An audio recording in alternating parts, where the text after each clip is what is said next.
जी मौजूद है, तो इनके लिए जोरदार तालियां सारे लोग बजाएंगे।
भैया आप गायो ना भाई, अब खड़ा हो और सारे कलाकार एक साथ मंच पर आ जाएंगे भाई।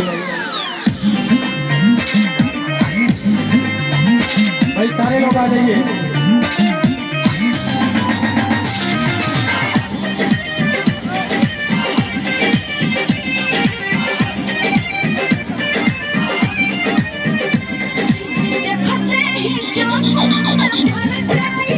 आइए आइए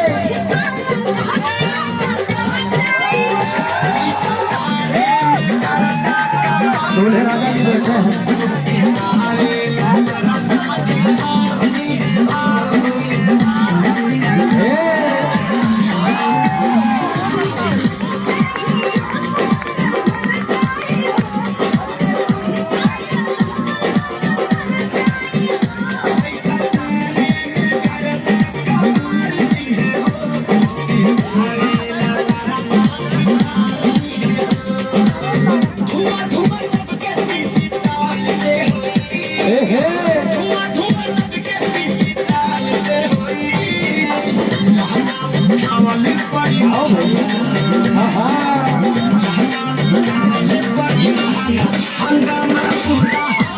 भाई एक बार जोरदार तालियां बजाना चाहिए।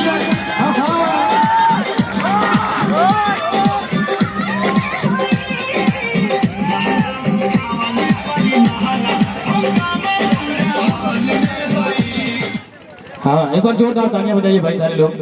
श्याम भैया देखिए, श्याम भैया